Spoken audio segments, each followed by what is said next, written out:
New Balance, they have been on a roll for the last couple of years, giving us outstanding collaborations on the popular 990 series, while also bringing back sneakers from their archive like the 550 and the 2002R that have proven to be immensely popular with sneakerheads. And now they have created one of their most interesting and aggressive shoes that they've ever made. And after its initial collab with Joe Fresh Goods, we have now finally started to see some general release colorways on this model. And I got one of the nicest ones right here. My name is Josh, and I will be telling you everything you need to know about the New Balance 9060.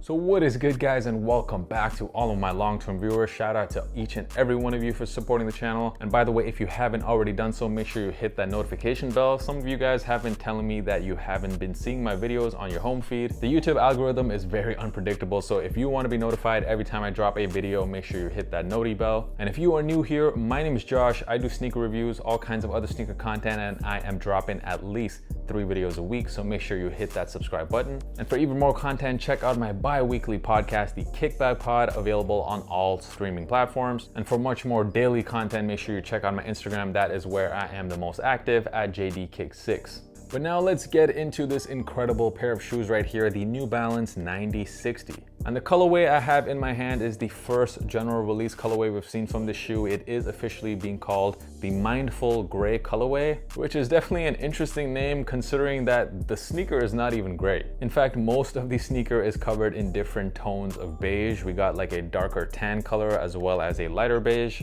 The first time we saw this model was on this pair. This is the Joe Fresh Goods 9060 in the Penny Cookie colorway. And even though I haven't reviewed this shoe yet on the channel, I gotta say this has to be in the conversation for one of the best sneakers to drop this year. But coming back to this Mindful Gray colorway, so the retail price of the shoe here in Europe was 150 euros, $150 in the US, making this a pretty affordable New Balance sneaker. It's only 20 bucks more than your 2002Rs, and if you look at European prices for the 990s, this shoe is about 70 euros cheaper than the 990s, making this, in my opinion, one of the best value for money New Balances out there. And the first time I saw this shoe on that Joe Fresh Goods collab, the first thought I had in my head was, wow, that shoe looks like a New Balance 990 and a Yeezy 500 just had a baby. A very aggressive shoe from New Balance. That midsole is kind of wild. The upper of the sneaker features elements from the 990 series, and also the other shoe that it takes its inspiration from is the New Balance 860 V2. We've seen New Balance in the past come out with some pretty futuristic looking slimmer models like the XC72, but this is the first time we've really seen such a drastically different chunky looking shoe from the brand. This Mindful Gray colorway, in fact, is actually my favorite looking colorway to drop in this model. I personally prefer it even more than the Joe Fresh Goods pairs. There's also some other colorways that will be dropping very shortly, but so far at least, this Mindful Gray one is really the nicest one. Let me know down in the comments, what do you guys think? And let's get into the shoe. So most of the upper is actually done in a nubuck material, and this nubuck material just feels really nice, really soft. Although the materials used on the Joe Fresh Goods pairs were definitely a level above, these are still incredibly nice for a general release model. I'm quite a big fan of the toe box of this shoe. I love the way it looks from the top down. The toe box actually almost looks like a heart-shaped mesh panel. Moving on to the lateral side, so you have a very enlarged end logo here. It is much bigger than the end logos you see on a 990, and it is done in 3M. Looking at the medial side, you have an embroidered end logo, which you actually did not get on the Joe Fresh Goods pairs. However, you do get it on the general release colorways, and I think that looks really nice. On the tongue of the sneaker, so the tongue is in fact made out of leather, and it's the only part of the shoe that's done in leather. And on the top of the tongue, you have this jeweled logo there done in an emerald green color. Moving on to the back of the shoe, so you get a transparent heel counter here. We've seen this heel counter before on the 990s as well, but on this shoe, it's definitely bigger.